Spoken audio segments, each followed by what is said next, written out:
He walked into the rooftop gala like he owned the night, fingers confidently intertwined with his stunning new partners.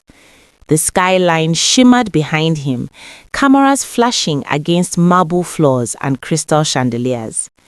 Conversations hummed over champagne and designer perfume, until they didn't. Because across the terrace, beneath cascading lights and a glowing city horizon, stood the woman he once left behind. And before anyone could process what was happening, a billionaire crossed the room, took her hand, and kissed her.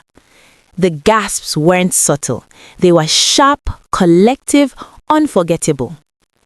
To understand why that single kiss shook the room, you have to rewind 3 years, back to a cramped studio apartment above a noisy avenue where dreams were louder than sirens. Imani had always carried ambition like a second heartbeat. By day, she worked as a barista in a bustling downtown cafe. By night, she sketched fashion designs at a tiny fold-out table, fabric scraps spilling onto worn wooden floors. She believed in structured silhouettes, bold textures, and street luxe elegance. She believed in herself. Marcus believed in her too, or at least he said he did. In the beginning, he admired her drive. He loved telling friends that his girlfriend was going to be big one day. But admiration began to fade when her ambition demanded sacrifice. Late nights meant less attention. Rejection emails meant mood swings. Unpaid internships meant tight budgets. And somewhere between overdue bills and difficult conversations, Marcus started calling her dreams risky. Have you ever noticed how some people cheer for you until your potential threatens their comfort? The breakup didn't explode. It dissolved. Marcus said they were on different paths. He wanted stability. He wanted certainty. He wanted something easier. Imani stood in that tiny apartment, absorbing the words quietly. No dramatic shouting, just the soft click of a door closing and the heavy silence that followed. She allowed herself one weekend to grieve. One weekend of tears, unanswered texts, and questioning her worth. But on Monday morning, she registered her fashion label. Pain became propulsion. Every rejection sharpened her craft. Every criticism refined her vision. She studied market trends during subway rides. She attended networking events alone. She pitched relentlessly. And slowly, almost stubbornly, doors began to open. 2 years later, her brand, Imani Studios, was dominating urban pop-up shows. Her design celebrated strong lines, dark jewel tones, and the kind of elegance that felt unapologetically modern. Influencers posted her pieces. Stylists requested collaborations. The city started whispering her name. Then came the meeting that changed everything. Daniel Reed, a tech billionaire known for disruptive ideas, requested a private viewing of her collection. His office overlooked the city like a command center.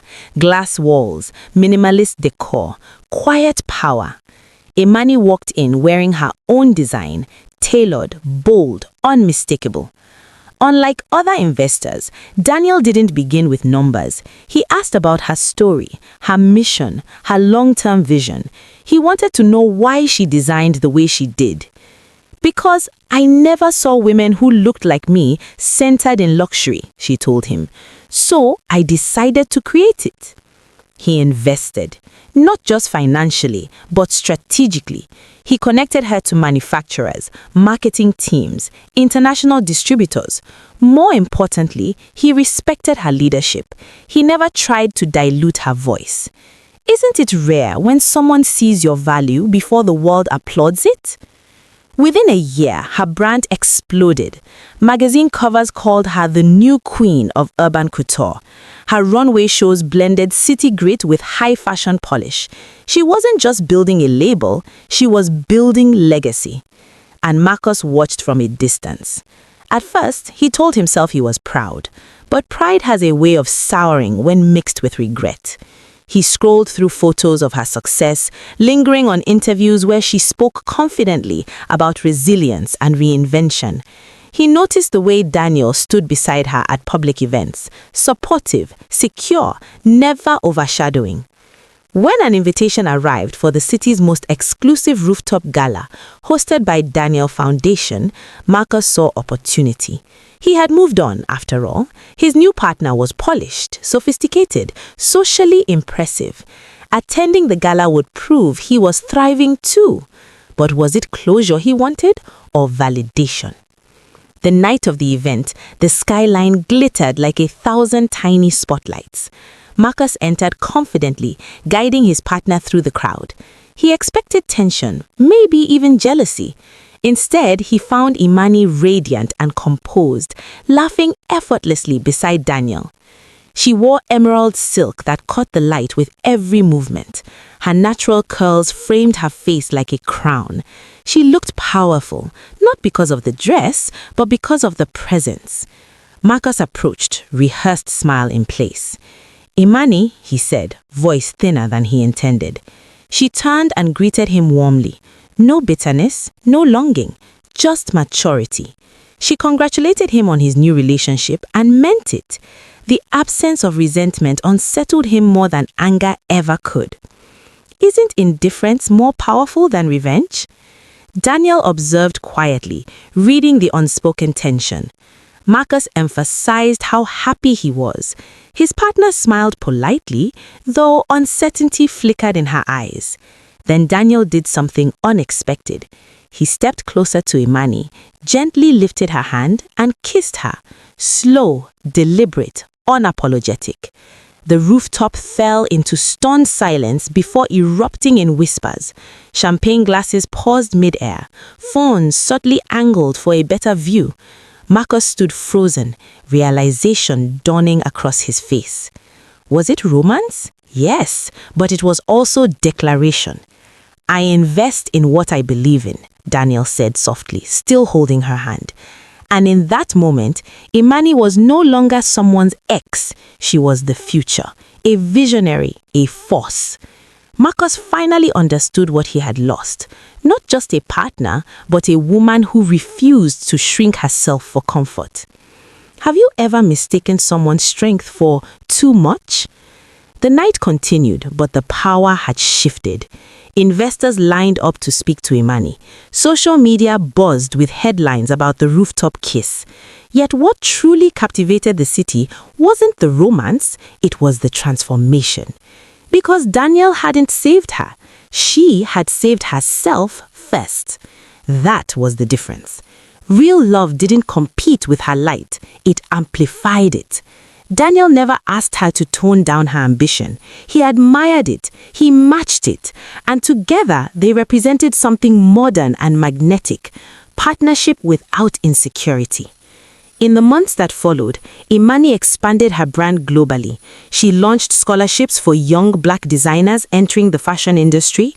She mentored aspiring creatives who once felt unseen in luxury spaces. Success, she believed, tasted sweeter when shared. Marcus eventually saw her face on a billboard towering over rush hour traffic. For the first time, he smiled without jealousy. Sometimes losing someone is the wake-up call both people need. And sometimes being left is the beginning of everything. Would she have succeeded if he had stayed? Probably, but perhaps not this boldly, not this unapologetically. The rooftop kiss became legend in the city's social circles. But what endured wasn't gossip, it was her resilience. The city moves fast, trends fade quickly, but strength leaves permanent marks. Imani no longer needed anyone to choose her. She had already chosen herself. Isn't that the real glow-up? The gasp at the gala wasn't truly about a billionaire kissing his partner. It was about witnessing growth in real time. It was about watching a woman who was once underestimated stand unshaken in her brilliance. When you refuse to shrink, the world adjusts. So if someone walks away from your light, let them shine brighter.